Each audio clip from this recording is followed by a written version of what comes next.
The courtroom was silent, but not empty. No cameras, no flashbulbs, just the hum of tension that made every breath feel rehearsed. It had been a long week of testimonies, exhibits, and legal arguments, but nothing prepared anyone for the name that was about to be read aloud. Bianca Censori is expected to testify this week. The words hit the room like thunder. Whispers cracked through the gallery. Eyes turned not toward the prosecution, but toward the defense table, toward Sean Diddy Combs. Diddy didn't flinch, but his lead attorney did. A blink, a whisper, a flick of the wrist toward the junior counsel. Within seconds, the defense team looked like a chessboard mid-game, an urgent regroup. But Diddy stayed still, composed, or so it seemed. His right hand trembled slightly as it reached for a glass of water. He didn't drink it. He just set it back down, slowly, quietly. The judge didn't react beyond a raised brow. Across the courtroom, the prosecution was motionless, but the moment had already escaped containment. Outside the walls, phones buzzed, screens lit up. TMZ published the headline in less than 8 minutes. Bianca Censori to testify in Diddy trial. To the public, it was shocking. To the courtroom, it was seismic. Bianca, architect, designer, wife of Kanye West, had never been tangled in headlines like this. She was rarely quoted, rarely seen without her husband nearby. Her quiet presence made her inclusion feel more like an alarm than a stunt. Why would they call her? Because she was there, at the party, the one no one was supposed to know about. It started with a photograph, grainy, off-angle, the kind you only see when someone breaks a promise to stay quiet. A yacht deck lit by golden lights, champagne flutes on glass tables. A dozen familiar faces blurred just enough to provide plausible deniability. Except for hers. There stood Bianca, slightly off-center, in a silver dress that caught just enough reflection to make her impossible to miss.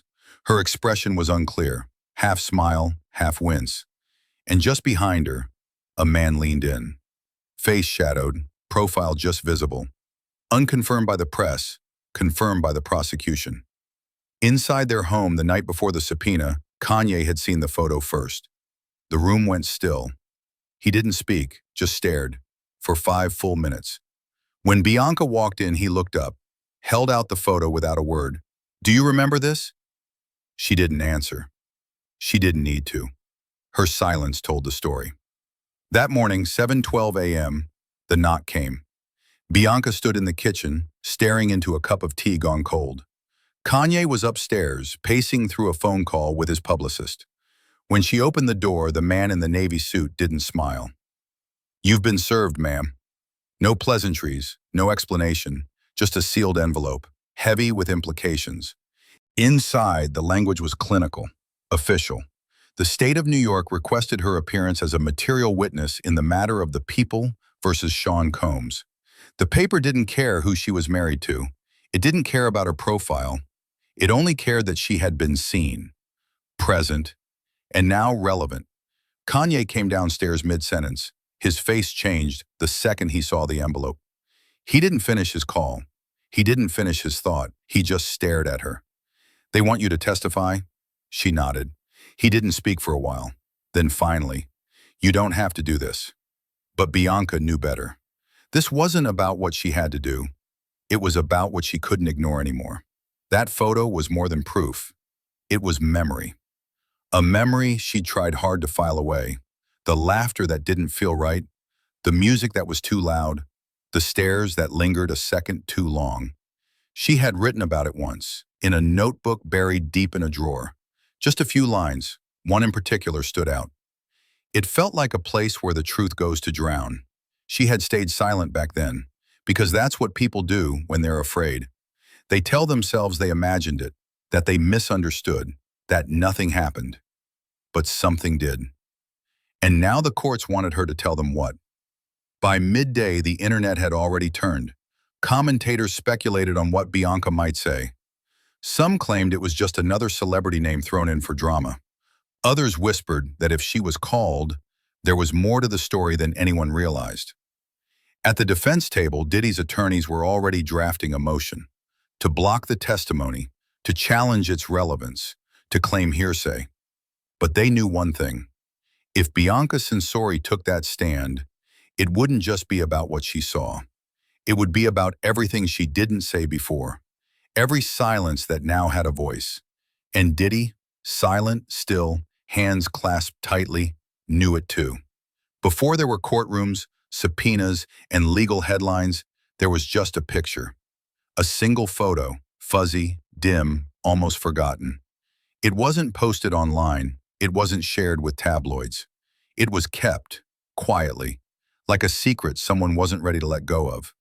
The photo showed the deck of a private yacht somewhere off the coast of Miami, twinkling string lights, flutes of champagne, and the blurred glamour of late-night laughter. But right in the center, almost by accident, stood Bianca Censori. She was wearing a silver dress that shimmered just enough to catch the camera's attention. Her hair pinned up, one hand resting on a cocktail table. Her smile, if that's what it was, looked halfway between polite and unsettled. That was the night no one was supposed to remember. Until now. The prosecution had obtained the photo through an anonymous tip. No metadata, no timestamp. Just an envelope with a note that read, "She was there." They didn't need metadata. They had eyes. The man behind her, half-shadowed, was harder to identify. But prosecutors believed it was someone close to Diddy, a face just familiar enough to whisper danger. When Kanye West saw the photo, he didn't speak. His fingers gripped the edge of the table. It was the kind of silence that felt like a scream underwater. Bianca didn't try to explain. She didn't say, "It was nothing," or "I barely remember." She just sat down, across from him, and waited. That's when the memory came back. That night, that deck, that music that pulsed too hard through the speakers, like it was trying to drown something out. Bianca remembered not feeling like a guest, but like someone watching something from the edge, half invited, half trapped. At one point, she had excused herself to the restroom. A woman followed, older, pale, eyes wide with panic. She didn't introduce herself. She didn't ask for help. She just said one thing: "Don't let them take you upstairs." Then she vanished back into the crowd like fog. Bianca hadn't understood at the time. She'd assumed the woman was drunk or scared of something unrelated. But something about the warning stuck with her. Long after the music faded, long after Kanye called and asked her to come home. She'd used that call as an exit, told someone she had to leave. She didn't even say goodbye. But now, years later, that image was back. And with it, the memory she had buried. At the courthouse, prosecutors leaned on the photo like a lever. "She was there," they said, "and that makes her a witness." Long after the defense tried to discredit it immediately. No metadata, no confirmed source, just a picture. But the court didn't need metadata, it had Bianca. In quiet legal chambers, attorneys debated whether the photo could be introduced. But outside, the public had already made up its mind. The image went viral before the hearing even started. Commentators picked it apart like it was an oil painting. Who else was in the background? Was that champagne or something else? Was Bianca smiling, or was it a flinch caught mid-frame? Every theory spun into another headline. But for Bianca, the truth wasn't in the photo. It was in what it reminded her of. That night was the beginning of a silence she thought would last forever. Now she had a chance to speak. Kanye didn't want her to go. He told her, "They'll eat you alive. They won't care what you meant, only how it sounds." She agreed, but said, "Then I'll say it clearly." She wasn't just testifying for a headline. She was testifying because someone needed to. The photo, just one frame in a forgotten night, was enough to crack the illusion. The illusion that some parties are just fun, that some secrets stay buried, that silence can shield guilt forever. It was enough to bring her to the witness stand, and enough to make Diddy's legal team file for an emergency motion that very night. Because a photo might be grainy, but memory sharpens when the lights come on. 3 days after the photo surfaced, the courtroom was packed again. No cameras, no press, just tension thick enough to hold its own weight. Bianca Censori stood in the hallway outside, dressed in black from head to toe. No makeup, no jewelry, just a simple blouse, clean slacks, and flat shoes. She didn't come to perform, she came to survive. Her attorney leaned over and whispered, "They tried to block you. The judge didn't bite. "You're going in." Bianca nodded slowly.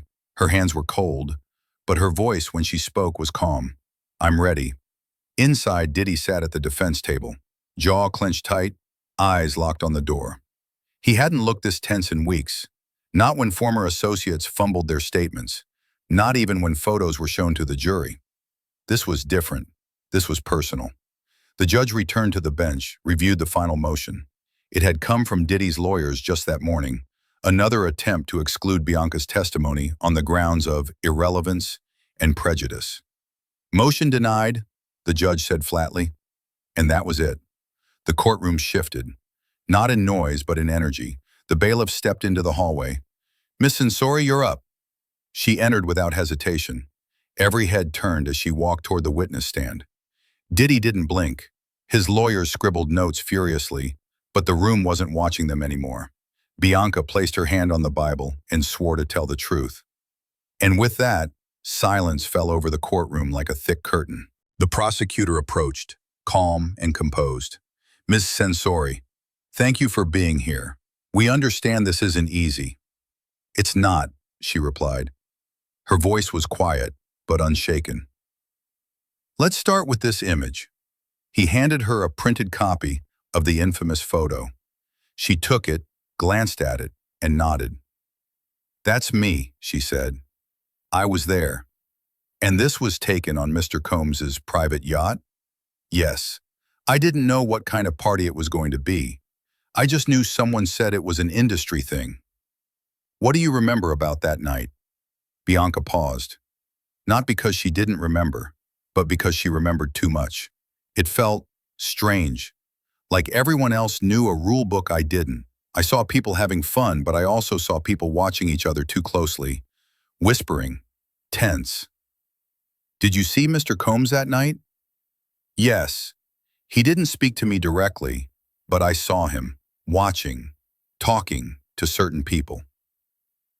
"Was there a specific moment that stuck with you?" Bianca nodded.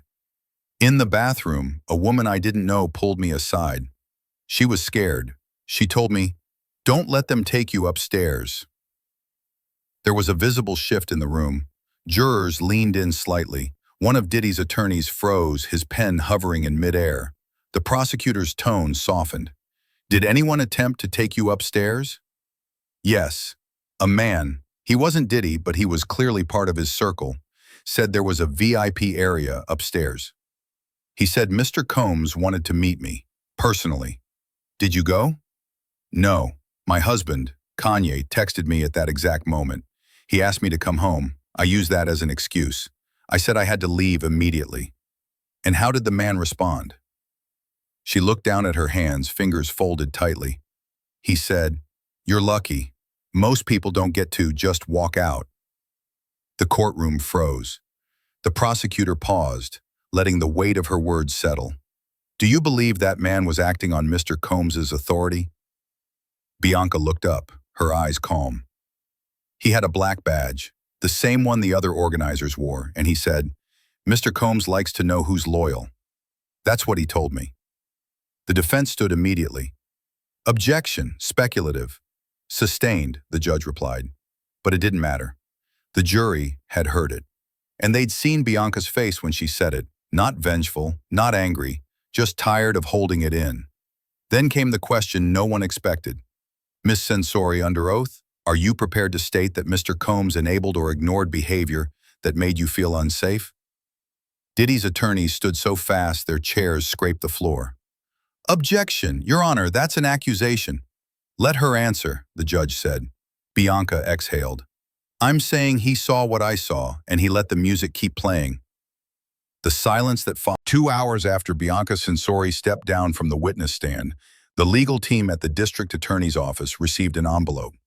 No name, no return address, just a single post-it note on the front. "You'll want to see this before tomorrow." Inside was a letter, handwritten, thick ivory paper, black ink. At the bottom, a signature the entire world would recognize: Kanye West. He hadn't been called to testify. He hadn't made a public statement. In fact, he'd remained completely silent since the photo surfaced. But this wasn't silence. It was confession. The letter wasn't addressed to the court. It was written to Bianca. You don't owe them your pain. You don't have to carry what you didn't cause. I know what this is really about. I was there. I saw what you saw. But you're the one they'll break. Please don't do this. The prosecution read it in complete silence, each line pulsing with a mix of fear, grief, and something else, guilt. This wasn't hearsay. This wasn't social media. This was ink on paper, from a man who, by all accounts, should have never been part of this trial, but now he was. Because if Kanye West had been at the yacht that night, even briefly, then this case wasn't about Bianca's memory alone. It was corroborated, reinforced, given gravity by a voice no one expected to speak. By morning, the letter hadn't leaked, but the existence of it had. Hashtag Kanye knew trended by sunrise. Theories exploded, commentators speculated. Was he protecting Bianca, trying to shield himself? Or had the pressure simply broken him? The courthouse transformed into a fortress overnight. Barricades doubled, reporters multiplied. Protesters clashed with fans. Even celebrities with nothing to do with the case began calling their attorneys. Inside, Diddy was no longer composed. He paced behind the defense table, back and forth, hands clenched, eyes restless. His legal team flanked him like shields, but even they were starting to crack. Because this wasn't just a rumor. This was testimony in a new form. When court resumed, the prosecution didn't bring a new witness. They brought the envelope. Your Honor, the attorney began, we respectfully submit a personal statement from an uninvolved third party, a first-hand account supporting our lead witness's testimony. The courtroom stilled. The judge took the envelope. He didn't open it immediately, just stared at it, as if it might change weight in his hands. Finally, he broke the seal, read quietly. His expression shifted, slightly at first, then more. Not outrage, not skepticism, something rarer, concern. He didn't speak for a full minute. When he looked up, the courtroom felt smaller, because whatever he read wasn't just persuasive, it was devastating, and it was about to become part of the official record. Diddy's lawyers jumped. Your Honor, we object. This is emotional manipulation. It's an unverified account. The author hasn't been cross-examined. The judge raised a hand. The court accepts the document into review. Kanye's voice, quiet, handwritten and raw, was now evidence. Diddy slouched deeper into his chair. His eyes no longer locked on the prosecution. They wandered, twitching, replaying something only he could see. Because Kanye hadn't accused anyone. He hadn't named names, but he'd said the one thing Diddy couldn't unhear. I was there. That changed everything. Suddenly, the prosecution didn't need more dramatic testimony. They had something more powerful. They had emotion. Emotion written by a man who had nothing to gain and everything to lose. Back in Bianca's world, it wasn't victory, it was silence. Heavier than ever. Kanye went dark again. No interviews, no Instagram, no text returned. Not because he was afraid, but because he knew what the letter meant. It was love, but it was also a match, dropped into dry grass. Now the courtroom wasn't debating facts, it was confronting fear. And for Diddy, it wasn't just about defense anymore, it was survival. The moment the judge admitted Kanye West's letter into evidence, the atmosphere in the courtroom fractured. Not loud, not visible, but real. Outside, the world was already in motion. Major outlets that once danced around Diddy's name now ran full exposes. Lawsuits previously buried were exhumed. Whispered NDAs became bolded headlines. Images from the same yacht party Bianca described reappeared. Edited, annotated, analyzed. The story was no longer about a party. It was about silence, about complicity, about what happens when power believes it can rewrite reality. Inside Diddy's inner circle, the cracks deepened. A longtime head of security asked to be removed from the trial's witness list. A former personal assistant, silent for 2 years, sent an encrypted email to the prosecution. I saw that photo, she wrote. Bianca isn't lying. That email wasn't testimony. Yet, but it was enough. Enough to confirm what jurors had already begun to feel. Enough to show that Bianca's story wasn't an island. It was a coastline, linked by dozens of other shores. And for Diddy, the walls were closing in. He no longer walked into court like a mogul. He arrived early, shoulders tight, eyes scanning the gallery, lips whispering constantly to his counsel. No more poker face, no more calm. Power was slipping. His legal team filed a motion for a continuance, claimed the jury was compromised by media attention, that the letter from Kanye had emotionalized the process beyond repair. The judge didn't flinch. Motion, and it did. Witnesses once too afraid to testify now reconsidered. One by one, names trickled back into the case, not out of revenge, but because they too couldn't sleep anymore. Back at home, Bianca was quiet. Her days were filled with silence, not the peaceful kind, but the kind that echoes. That reminds you something's changed. Kanye remained silent too. The letter had taken something from him, a weight that hadn't lifted. He didn't retreat out of fear. He retreated because he understood the fire he had fed. In public, they were seen once, leaving New York. No press conference, no handlers, just two people walking side by side through an airport terminal hand in hand. Not to make a statement, but to remind themselves they still had each other. The internet spun narratives, heroes, villains, spineless lawyers and broken icons. But Bianca didn't read the coverage. She had no interest in the noise, because her part was over. But her voice remained, not as an accusation, not as a weapon, but as a mirror held up to an industry, a courtroom, a country, and maybe even a husband, asking, what do we protect when we choose silence? Diddy returned to court the next day, his suit sharp, his posture straighter, but his eyes? They were different, smaller, like the weight of all those years had finally settled on his shoulders. He didn't speak that morning. The prosecution didn't need to call Bianca again. They didn't need a new photo or another tearful account. They had something stronger than evidence. They had doubt. And in a courtroom, watched by millions, doubt is poison. By now, the jury wasn't weighing photos anymore. They were weighing choices. The moment Bianca took the stand, the trial became more than law. It became memory. It became consequence. And consequence doesn't go away with a verdict.